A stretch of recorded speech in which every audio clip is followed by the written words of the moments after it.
welcome to People in Power. I'm Sama Al-Shahad. When we think of the Maldives, we think of long stretches of sandy beaches and breathtaking scenery. No wonder it's every holidaymaker's dream. But underneath this picture-perfect veneer is a country struggling against poverty, repression, violence and even torture. Since 2003, there's been a struggle for democratic change, and it's now come to a head. President Gayoom had been reforming his country, but the opposition say that what he's doing is just not good enough, and patience is wearing thin. People in Power's Juliana Rufus reports from the Maldives on its struggle towards democracy. Malé, the capital of the Maldives. A crowd gathers on the seafront for the release from prison on Maafushi Island of political cartoonist Ahmed Abbas. Friends and family are there. How long has he been in prison for? Exactly 6 months today. One day they announced that under such and such law he's been sentenced to 6 months in jail without trial or anything. Nobody knew it until it came on the website. First he even saw it, the sentencing was on a website run by the government party. Abbas is a member of the political opposition who is seeking to end the 28-year rule of President Mahmoud Abdul Gayoom. He was arrested after he told a newspaper that members of the Maldivian police force should be sought out and made to feel that their beatings result in pain. Amnesty International declared him a prisoner of conscience.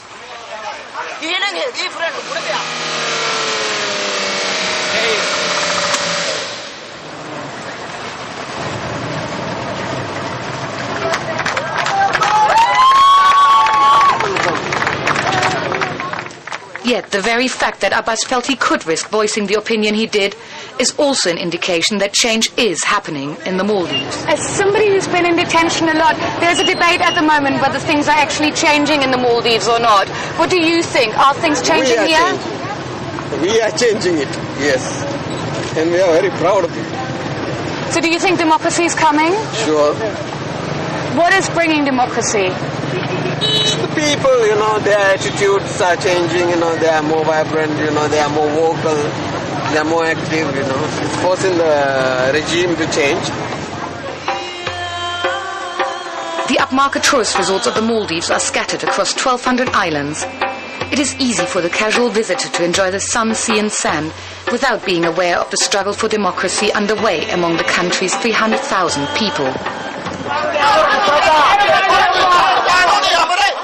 Mohamed Nasheed is chairman of the recently formed Maldivian Democratic Party, or MDP, and has become the most prominent opponent of President Gayoom's regime.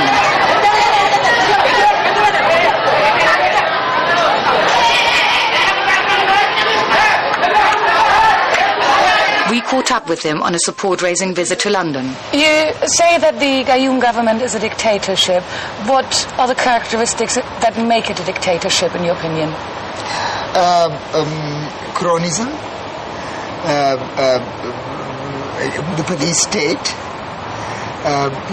himself being larger than life, portraying himself to be the only person, his palace, his yachts, his retreat, his posters, his pictures, his TV, his radio, his everything.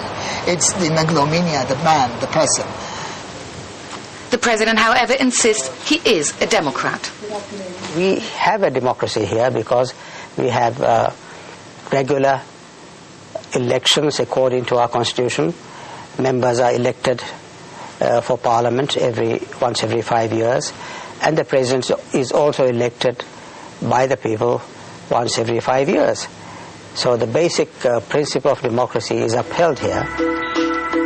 While there is some electoral process, until 2 years ago political parties were banned in the Maldives. Up until now it has been members of parliament who elect the president and then offer their choice to the public in a referendum. Opposing President Gayoom's rule could often lead to imprisonment. I myself was in solitary confinement for 18 months. And since then, he would release me for a while, and then I would write again, and then he would arrest me again, and then I would write again, and then he would arrest again. I have been charged on more than 32 counts now, at different instances during the last 20 years. My police record is not very good. But the police is not very good at. It was only on the 20th of September 2003 that dissent in the Maldives turned, for the first time, into mass protest. The catalyst was the beating to death by prison guards of Evan Nassim, a 19-year-old serving time in Maafushi prison for using heroin. A riot in the prison ensued, during which the guards shot dead 3 inmates and wounded 17 others. It was when the mother of Evan Nassim, Maria Manika, went to see her son's body in Mali Hospital that she unwittingly changed politics in the Maldives forever. When I arrived, there were some national security people here. I asked them what had happened to Evan. Even then, the officers didn't tell us what had happened to him. They were saying they didn't know anything. When we pulled off the sheet covering him, we saw that he had been brutalized. I knew security officers had beaten him to death. How did this then turn into an uprising by the people, or a riot, as the police calls it? People gathered because I screamed and shouted around the hospital. The people who were there saw this and went out and told other people. I called my family, they called their friends, and in about 15 minutes the hospital and the whole area was completely packed. One of those who arrived outside the hospital was Jennifer Latif, daughter of the founder of the opposition MDP. And a lot of people, I think, felt that it could be one of them, or their family or friend. And for me personally as well, I have a lot of people I know in jail, and personally, I have a lot of family who's been there, and I know the torture that goes on there. For example, my grandfather and great-grandfather were tortured to death by the previous regime. It's so systematic and such a huge part of our history. Further down the street was Zia Abbas, the estranged nephew of the president. Like 90% of those in Maldivian prisons, Zia is a drug user, which meant that he had friends amongst the dead and wounded in Maafushi. When I came, I saw a crowd of people here. And there was a platoon of police there. The crowd, it was very hostile. The crowd was throwing stone in the police station. And the vehicles which were there, they were trying to set fire to it. And the computers, the paperwork, everything was burnt outside, and they were just trashing the entire place. Suddenly the APC comes. And the crowd is going back. And I'm saying, no, come. Why are you scared? I said, shoot me, shoot me. My good friend Amin has been shot dead in the head, This indiscrimination. Shoot him in jail. So shoot me. From the police station over there, the people moved, I think 200 to 500 people, all like young men, and went straight onto that road where there are more police stations, and they started attacking every police station, every government, like places where a lot of injustices have been done, like the High Court. But most of the shop owners and hotel owners actually set them free. This is how connected people were that day. I mean, not everybody had the courage to come out, but everybody wanted this. The public is just watching, They're not scared. They're not going to get hurt. We're not against them. We're angry with the police and the commander-in-chief. Like this. That was the first day in entire history where people actually came out against any of this.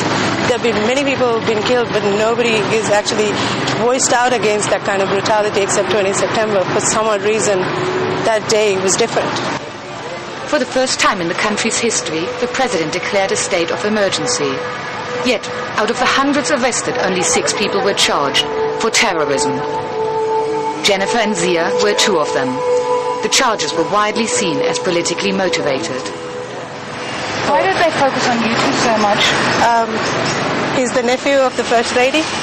I'm the daughter of the opposition, the founder of MDP. And I think they tried to credibilize whatever happened to me, saying that they had their own blood there as well. The policeman taking pictures. Who? Where? But you don't take pictures of people without asking them. What, this guy is a police guy? Yeah. How do you know he's a police guy? He's just taking pictures of everyone, and, Are you with the police? Why are you taking pictures? Jennifer was sentenced to 10 years, but was later pardoned. I'm sorry. Zia fled to the UK and only recently decided to return. He is due to be sentenced soon. Why didn't you stay in the UK if you know that you had terrorism charges on your head? My marriage is in turmoil. I'm divorced, but I have 2 kids. They are not going to come and live with me in UK, So I have to come to them. And I love Maldives, so I didn't want to die any other place. After her son's death, Mariam, along with many others, became more politically active. She says that it made her a police target and claims that during one arrest she was kicked, beaten and knocked unconscious. She also says that the police told her she was wearing the same handcuffs as her son was when he died and that they were going to kill her and her entire family. However, despite the police crackdown, other protests followed. Eventually, President Gayoom lifted the ban on political parties and set out a roadmap for reform. These days, the implementation of that roadmap, or lack of it, has become the country's most hotly contested issue.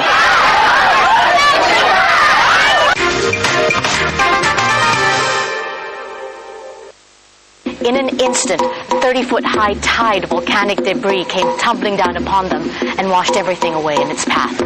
Bodies are still being found. Imelda Marcos still draws a crowd wherever she goes. The left blames the government. The government says the left is purging its own ranks. Margot Ortigas, Al Jazeera, the Philippines.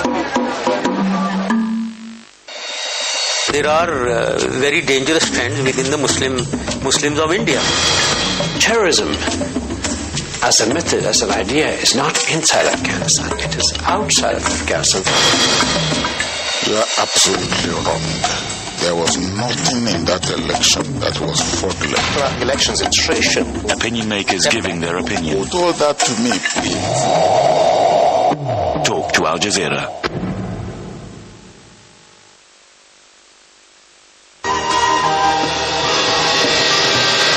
At our new premium terminal for first and business class travelers at Doha International Airport, you are more than a passenger.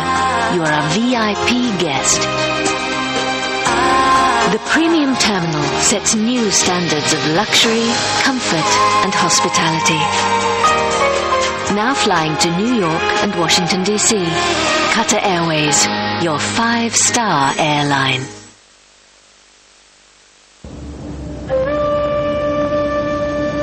Our life is like a beautiful adventure filled with music. When we listen to the notes of life, we feel like singing.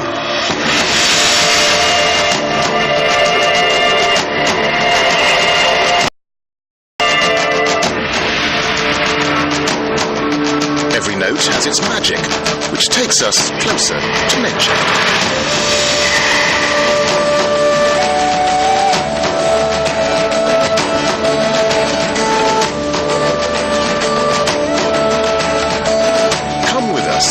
Discover these marvelous creations. Come with us, unveil the vast secrets of the earth. Come with us, our world is yours. Our World, only on Al Jazeera documentary channel. From the Indian subcontinent, we're reporting on 60 years of independence for India and Pakistan. And I'll be taking the show on the road to Singapore, Kuala Lumpur and Cape Town. Here in the jungles of Colombia, where the U.S. military forces are engaged in a raging battle against drugs and leftist rebels.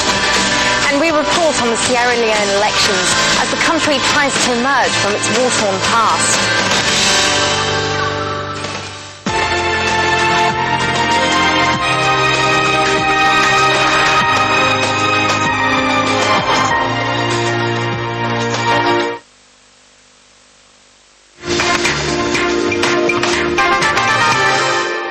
Welcome back. There are two sides to the Maldives. One that we are all familiar with, pristine white beaches and mesmerizing blue waters. The other side is a country plagued by poverty, people living in squalid conditions, and where the difference between the haves and the have-nots is immense. Juliana Rufus continues her report on the struggle for democracy and equality in the Maldives. Since the first resorts were built in 1972, tourism has become the mainstay of the Maldives economy. More tourists visit the country each year than there are Maldivians, and this has given the country one of the highest GDPs in South Asia. Together with the Minister for Tourism, Dr. Mahamud Shuge, we visit Sonevagili, one of the country's 87 resorts. In terms of government revenue and foreign exchange earnings, how much money is generated in the Maldives through tourism? I think it's about 70% of the foreign revenue that comes into the country comes from tourism. We get approximately about $100 million now from rent, resort rent, and bad taxes. This is an entry-level villa. That's right, yeah. Which means that it's the most basic. Yeah, I don't want to use that word, but it is, yes. Entry-level, yeah, okay. Entry-level, yeah. Entry-level. So how much in dollars do you charge for a villa like this? Our rack rate for this season is $1,115 per night. Per night. There is no corporation tax in the Maldives, so of the $1,115 for this villa, the government will get at the most $56 in revenue. Critics say that such a system leaves big profits for large private businesses, but doesn't benefit the people enough. The fact that some government officials are also involved in the tourism business has led to accusations of a conflict of interests. So what's the relationship between the government and private business? I can speak for the tourism sector. It is true, there are some senior businessmen from the tourism sector in the government today. To be more specific, our tours minister is, of course, a tourism businessman. Our finance minister is also involved in the tourism business. But they did not become business people while in the government. These people have come into the government very recently.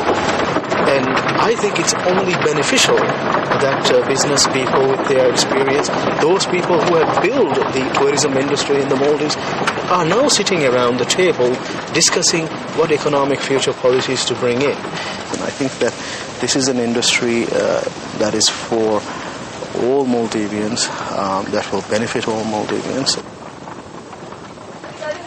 The opposition, however, begs to differ. The MDP take us to see the problems of poverty and overcrowding in Male. A third of the country's population, over 100,000 people, live here, crammed into 1 square mile, making it the most densely populated city on earth.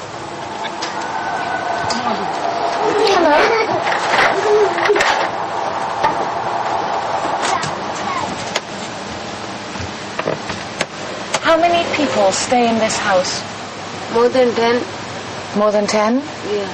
So, this room, your room, how many people sleep there? This room, 4 people. And the little room to my right?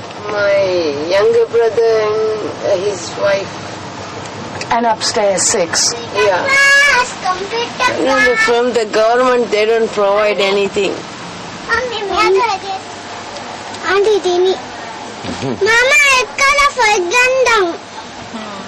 Today also to bring something. Tomorrow. 1 jota book cellophane, with cellophane. And are you able to buy that? No. You don't have the money? Yeah. Do many people in Male live like you? Yeah, so many.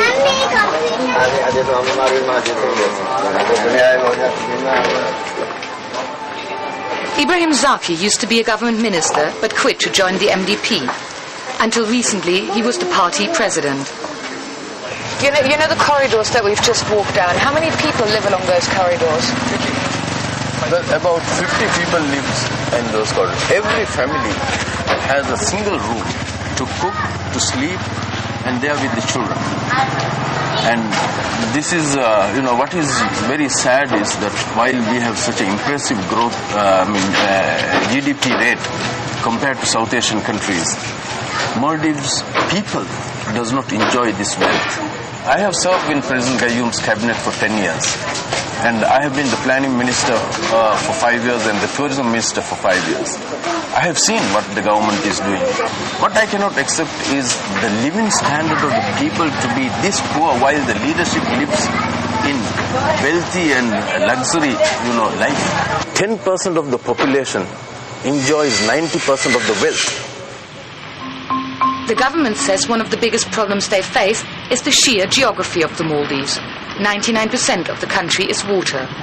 Getting anywhere involves dealing with the sea, and that makes things expensive. We're taken to see the government's biggest social initiative by the Foreign Minister, Dr. Ahmed Shahid. This is Hulhumale, a man-made island built on a submerged reef. It is intended to both ease the overcrowding in Male and draw in people from the less inhabited islands. What we see here is a planned development of a modern city designed to house some 50,000 residents. It's the idea of population consolidation. What is that? Right, simply it means we're trying to create large population centers where we will achieve greater economies of scale. Right now we have 300,000 people dispersed over 200 islands in very thin population densities, which makes any economic activity prohibitively expensive. A recent United Nations study showed that because of transportation costs and the need to import everything, building a primary school in the Maldives costs 6 times as much as it does in nearby Sri Lanka. By bringing people together, certainly you can create better quality education, higher standards of medical care, and even basic social amenities. Another day, another boat. Maria Didi is a prominent member of the MDP and campaigner for women's rights. She was recently given a Woman of Courage Award by the US State Department. She takes us to Tulisdu Island near Male to show us the flip side of population resettlement. Here, victims of the 2004 tsunami were relocated from another atoll and have been waiting for 2 years for new homes. They came with the expectation that within 12 months they would be in their own homes. 18 months by the time they get to their own, that's the most that was given as a period for them to be able to move to their own homes. And they still haven't realized their dream to go and live somewhere else. This is where they store their personal stuff because they don't have enough space in their homes. And that's what they brought with them from the previous island to start a new life here? Yes. The government asked for a list of items we lost in the tsunami. We've sent the list several times through the island office, but there's been no compensation. Yeah. 2 wells for them to use water, and you saw the smell. They're saying it's really horrible that they have to use as water here to clean their body and everything else, for cooking and cleaning. 53 households. They were promised they would be given good land and all that. While they were negotiating, this was given to the finance minister, and it's for 20 years. That's what he said. And what's the finance minister doing over there? You say it's a fish factory. A fish factory. There's nothing going on anymore. It's just so it's not even providing employment. 6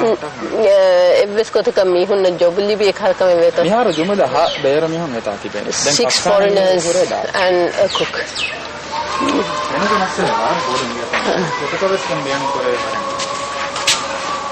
Oh, this is what's been proposed? Yeah, 5. This is the 5th version? 5th map, yes.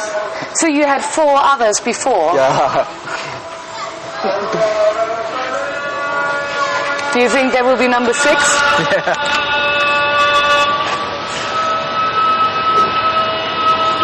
As the MP of Male Atoll, how much power do you have to change these people's lives?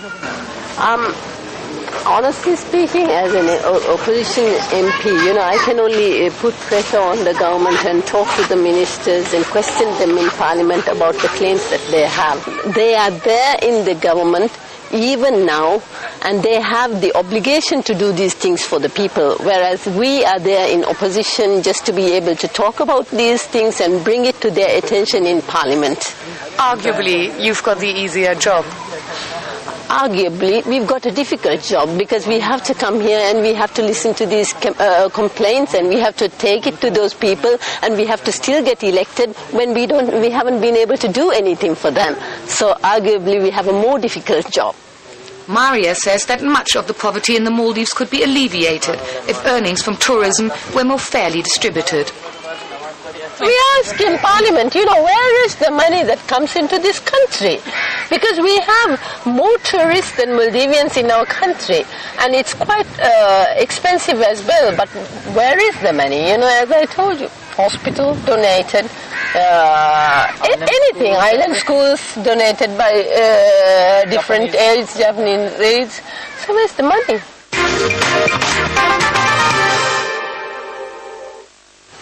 Hello, I'm Nick Clark. These are the top stories on Al Jazeera. As many as 200 are feared dead or injured after a NATO-led airstrike in southern Afghanistan.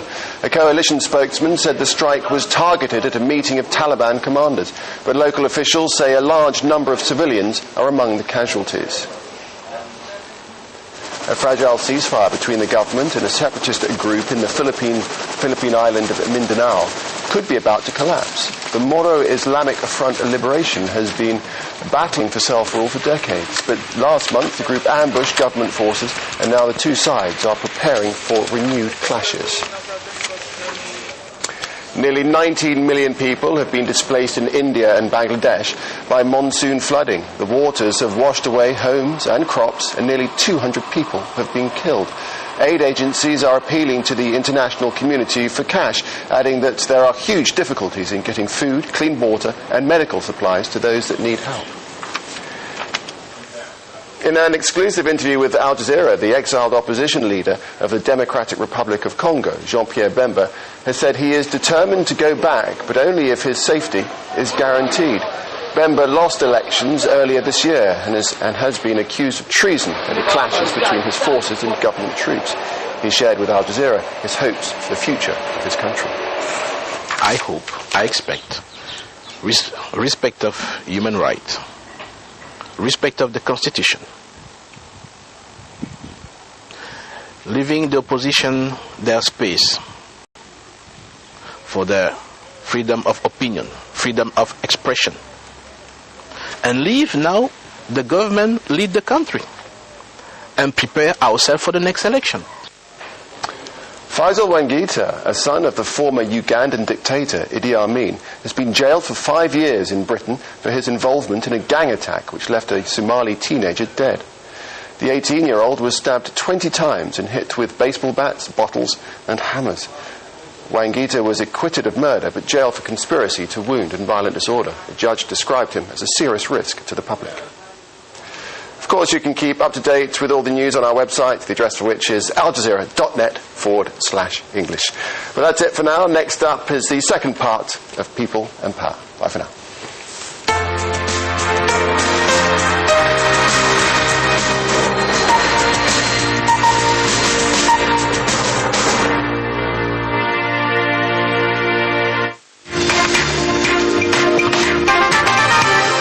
Welcome back. The people of the Maldives want democratic change. President Gayoom has been president for the last 28 years, and he's just starting political reform. Is it too little, too late? Juliana Rufus continues her report. Ladies and gentlemen, His Excellency President Mahmoud Abdul Gayoom. Earlier this year, the Maldives were chosen to host World Press Freedom Day. Ladies and gentlemen, I have a soft spot for journalism. Our press is very free. They can write about anything. They can criticize the government, condemn the government, and put forward all sorts of allegations, unfounded allegations about the government. But all our journalists are now free. And yet, minutes before the president's speech, this was happening outside.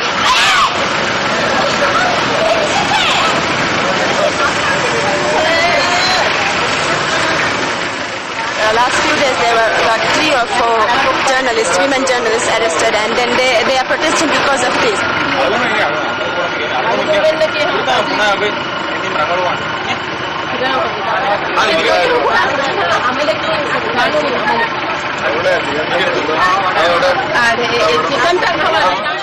Many of the independent journalists here have been arrested at one time or another. One of them is Amina Najib. I am the editor of Minivan Daily, which is the paper that very openly criticizes the government. And we've gone through a lot of harassment and a lot of threats and many, many difficulties. Did you hear the speech of the president? No, we walked out just as he came in. I don't believe that he is sincere in giving press freedom to this country. And this speech we have heard over and over and over again, there's nothing new he can say. And I sincerely, truly believe that there's no sincerity in his words. Since Minivan started 2 years ago, over half of its staff has been faced with prosecution. One of them, Fahala Saeed, is currently serving 25 years for drug dealing. He was taken there for a police summon. A chit was brought and he went with the lawyer, and then suddenly the police said, we want to check your body. And when he said that my body can be checked in the presence of the lawyer, the police refused to give him the lawyer. He was shoved into a toilet. 6 policemen charged him from behind and produced these packets of drugs there. This is our guide. That's President Gayoom. That's President Gayoom, that's right, and it says it's predators of press freedom. The poster is from Reporters Without Borders, an international press freedom watchdog. So this looks as if President Gayoom is internationally considered to be one of the presidents in the world that really represses press freedom. Exactly, and he goes on to say on the International Press Freedom Day that he has a soft corner for journalists. This is the issue that's out at the moment, isn't it? Mm-hmm. But so you've got World Press Freedom Day. The paper goes this way. It's Abbas's release. Do you ever carry any features, any articles that are critical of the MDP? Yes, we do. We do criticize MDP in this paper also. But at the moment, this paper has I wouldn't say has no choice, but is partisan, because we support this party who is fighting for reform and who is fighting to get democracy into this country. I hope and I am very confident that MDP will be ruling this country very soon, and then it is the responsibility of this paper to keep check on MDP. Hang on. Many of my colleagues spend time there. What is there? The jail. It's Doolido. The island is the jail? Yeah. They call it Alcatraz of the Maldives. Mainly political prisoners would be there. What did the government take offense to when you were editor? Right now, maybe it's a warning. There's on the Attorney General's office website, they have listed myself and one of the writers who is now the current editor of Adwas as facing charges on calling an article that called the Maldives a police state. So they don't like being called a police state, but I don't think I need to speak on that subject. I think you have footage from this morning, so we'll leave it at that. Intimidation of the press is alleged to come from the very top of the security forces. We get a rare interview with the Commissioner of Police, Adam Zahir, and ask him about a death threat sent to the dissident journalist Ahmed Musa. Musa left the country for the UK after the 2003 protests and started an anti-government website. DiveoObserver.com is banned and inaccessible in the Maldives, where Musa has become a thorn in the side of the authorities. In 2005, he received an email full of abuse. The email was traced back by the British police to your wife's email account. Mm-hmm. How can that be? I have questioned everyone at home about this, and everyone says that we know nothing about this. So it's a mystery to me as much mystery to you. I have no answer for that. I don't know.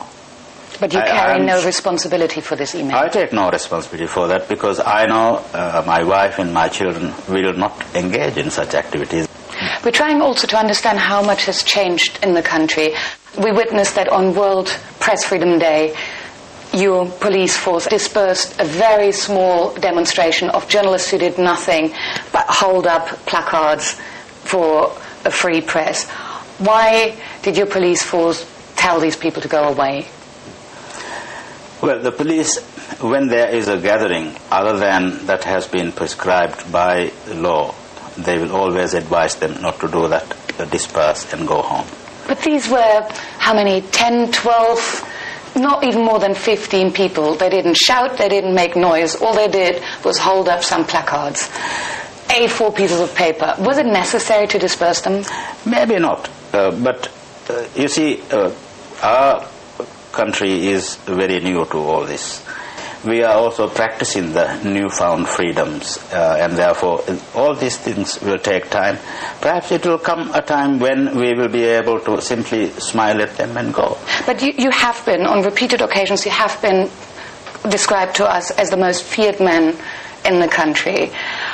I think the newspapers and the various internet services have done their job well. If a population says that, then I would agree. But I will not accept the fact that it is a population that says it. I understand, I have always understood that Commissioner of Police, perhaps in any country, is not the most popular person. There have been repeated calls for Zahir's ousting by the public, the opposition, and even members of the government. The Attorney General has gone on record saying that he wants to remove Adam Zahir. Why is Adam Zahir still in his position? Adam Zahir has not been accused or found guilty of any human rights abuses. He is a man of honor. He does his duty very well, properly.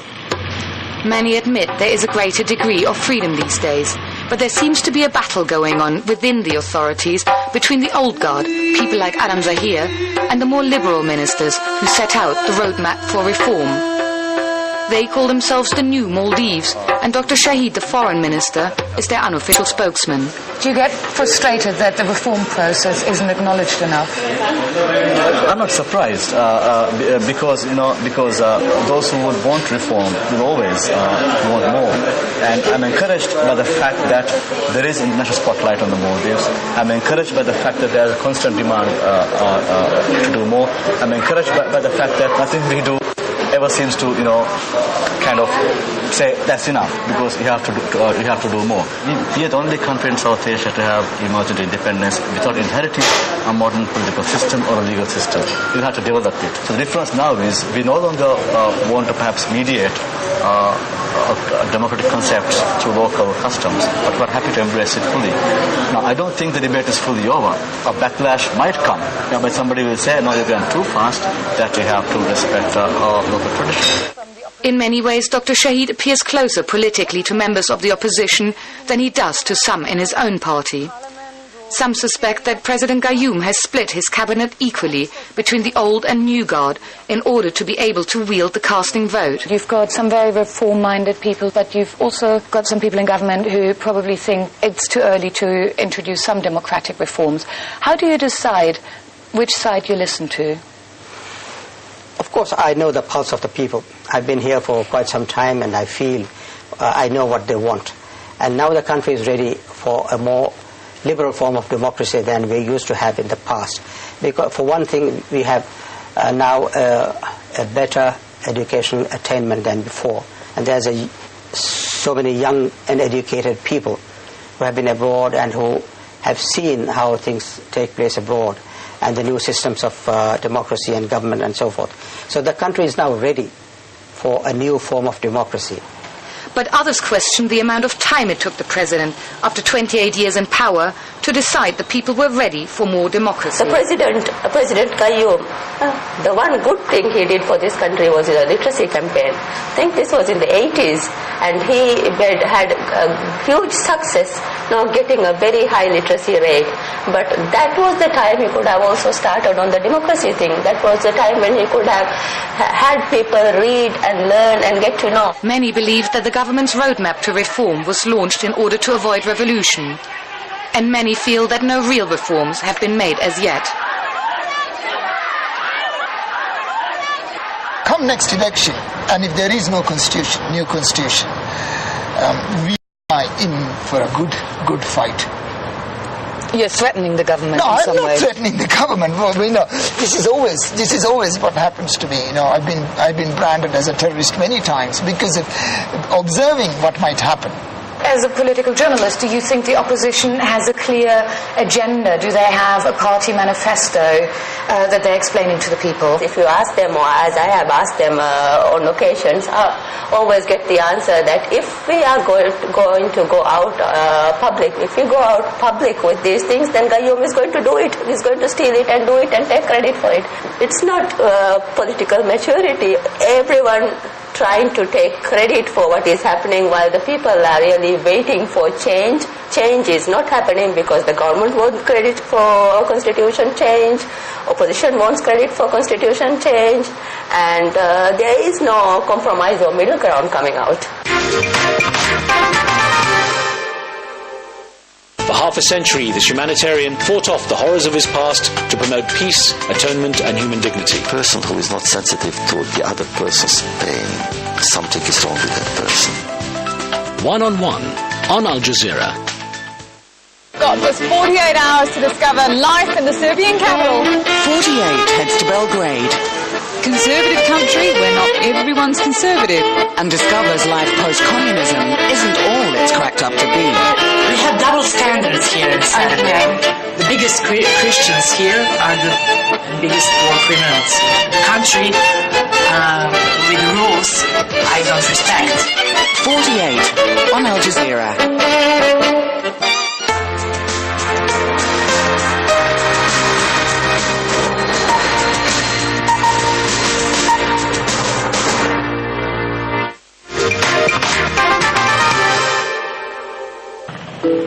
As many Maldivians will tell you, the capital Male is so compact that everybody knows everybody. One of the most striking things about party politics here is the close connections between those on both sides of the fence. For instance, President Gayoom attended the same Egyptian school as political cartoonist Ahmed Abbas. Abbas was once close friends with Commissioner of Police Adam Zahir. And Foreign Minister Dr. Shahid is the brother-in-law of opposition MP Maria Didi. Is there potentially a situation where it is like a family feud over how to bring democracy to this country that runs danger of leaving the people behind? I wouldn't imagine so. I think people's aspirations are the same. People want to see a more free society, equitable distribution of wealth. And if you aren't able to deliver this, like even if you're in the government, if you're just reform-minded and not able to deliver, then you will be left behind, not the people. Yet there are signs that parts of the population have given up on the politicking between the MDP and government elite. And this has enabled the emergence of a third force in the politics of this 100% Muslim nation, a more conservative Islam. It is especially strong on the poorer islands. As freedom of expression increases, so does the religious people who are able to express their views on religion as well. And the more they express such religious views, the more people are becoming aware and more people are becoming more religiously aware and getting into religion more. What happens in this country is that although we say this is an Islamic country, the government controls religion. I myself was imprisoned. I was at home and one day they called me to the police station. They asked me, why have you got a beard? Why have you shortened your trousers?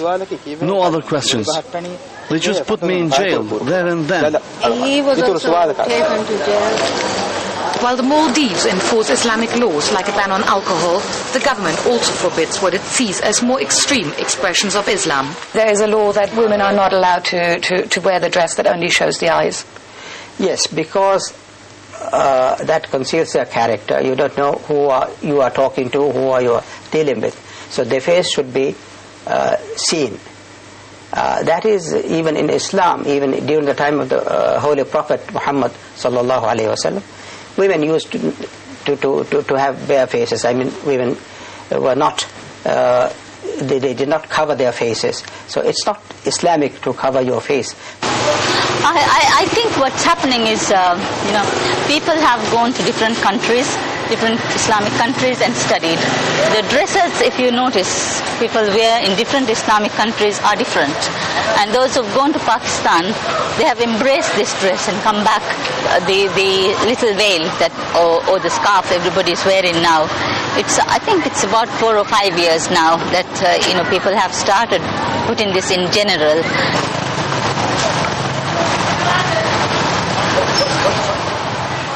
So what you just saw, the lady in total black, that's also very new to the country. We have heard from a number of government ministers that they are worried about the influence of foreign-educated imams. For me, the issue is not the clothes. The issue is some of the attitudes that come with it, especially for women. Because for us in Maldives, we've never had an issue with gender discrimination based on religion. But can you see a future in the Maldives where Islam-based parties are going to be running the government? It could happen, but I hope not. Secondary schools in the Maldives teach in English rather than in the indigenous language, Divehi. Yet, increasingly, parents are sending their children to schools like this one that teach in Arabic. Here, an additional first-grade class was added this year to cope with the growing demand. The largest of the Islamic parties, Adalat, promises to uphold traditional values whilst promoting social justice and democracy. And do you think the lack of education provision, especially in the faraway islands, has been holding the Maldives back from achieving democracy? Yes, and I think a lot hasn't been done in this area, in the faraway islands, in terms of educating the voting public, their voting rights, what that could do to sort of empower them as individuals at the grassroots level. That hasn't been done. Is there a sense that people have lost faith in politicians and that they feel that religious people have more credibility? Yes, public has lost a lot of faith in the politicians, and specifically in the transition period, a lot of the reformers have been sort of jumping their sides and taking different positions at different times. That little faith people sort of gained among the politicians seem to have lost in the process. But it's not so much that this is translated among the religious scholars, but everyone believes probably the religious scholars would have better principle than the politicians. Many people we've spoken to here, local people, Maldivans, are worried about what they call the emergence of radical Islam. We also worry about the radical Islam because we are more about the present Islamic context of the Maldives. There's so much extremism in the islands as well, and we at some point had to go to this island and talk to these people about the middle ground, if you like, because we also are not like in so much fundamentalist extreme parties. We also kind of promote what's existing in the moderate context here. Of course, what Adalat regard as moderate, others in the Maldives may see as extreme. Liberals here are concerned about the party's recent protests against both the inclusion of women in the judiciary and the proposed lifting of the ban on a female being head of state. As a party for social change, Adalat's key priority is the Maldives' enormous heroin problem. A recent UNICEF report estimates that on some islands over 50% of young people are using drugs. Ali Rashid is a journalist who knows Mali's drug scene well and feels the problem isn't just a social one. Why do you say the government doesn't want to take on the drug trade for political reasons? Well, first and foremost in any country, the most dangerous segment of the society is the youth. And 2-3 generations of youth have been systematically destroyed, I would say, just so that the government can keep them out of politics. So there's a lack of will to clean it up? Not only there's a lack of will, there's a sort of motive on their part to maintain the status quo. Here we meet again with Zia, the president's nephew. Are you yourself a drugs user? I'm a drug addict. And you're addicted now? To heroin. Why do you think is there such a big drugs problem here in the Maldives? Because the authorities or the government don't do anything practical enough to let the people come back into society, the addicts, the victims of this trade. And this 40% of Maldivians youth is drug addicts, heroin users. We cannot identify with the government, nor can we identify with MDP. We're lost. Do you think the government has made any concessions? Has anything been getting better at all? That's for sure. Nothing's been better. Police beat a colleague, a brother of mine recently. He was found dead in the waterfront. They're saying nothing wrong, nobody beat him up, but everybody knows what's happened. In an eerie repetition of the events that triggered the 2003 riots, the death of another drug user after his arrest this April has created the most recent unrest. Posting up pictures of his corpse has become a form of anonymous protest. We've just been surrounded by a group of people who've taken us to see these photos here. And just now I'm looking around to interview somebody about it and everybody's disappeared. On 12th of April, Hussein Salah was taken into detention in Male on drugs charges. The police say they released him the day after his detention, but 2 days later his body was found floating in a harbour yards from the police station. The police say he died from drowning. So the jail is just there? Yeah. How deep is this? I'm not too sure actually, not very deep.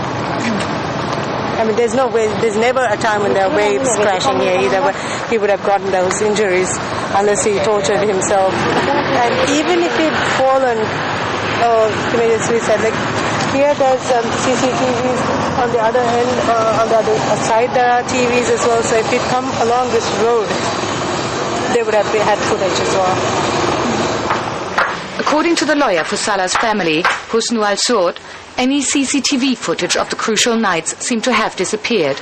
The police dispute the injuries to Salah's body, but fellow prisoners have given statements that they heard him being beaten and saw him, or his body, in the police station hours after he was said to have been released. After a contested autopsy, photos of Salah's corpse have become part of Maldivian politics. And this position looks like he was still handcuffed at the time of death. And then he was thrown into the sea after actually he died. So the presumption that you're working on is that rigor mortis set in whilst he was still in handcuffs, which is why the position of the hands didn't change in the water? Yeah. So that's what the doctors say. I mean, I've spoken to some doctors and they said like that. The police have their own interpretation of the photos.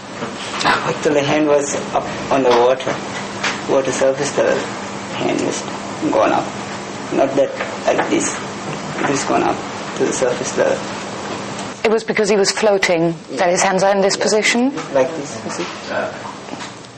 An independent autopsy in Sri Lanka found no evidence of police involvement in Hussein Salah's death, but for a lot of people there were too many unanswered questions and protests flared up once again. The legacy of distrust in the Maldives runs deep. It will be one of the key things to overcome for whoever takes power after the country's first promised elections in 2008. I have been a democratic leader all the past 28 years, and I want to be known as one who has introduced a liberal democracy to the Maldives. There should be a graceful transfer of power, and we are working on that. We should be able to achieve that. If we don't achieve that, we have also failed. Whether the changes in the Maldives are felt to be too slow or too quick, or even only on paper, the crunch will come at the elections. It will take all groups to create a peaceful transition from the past, which doesn't leave anyone behind.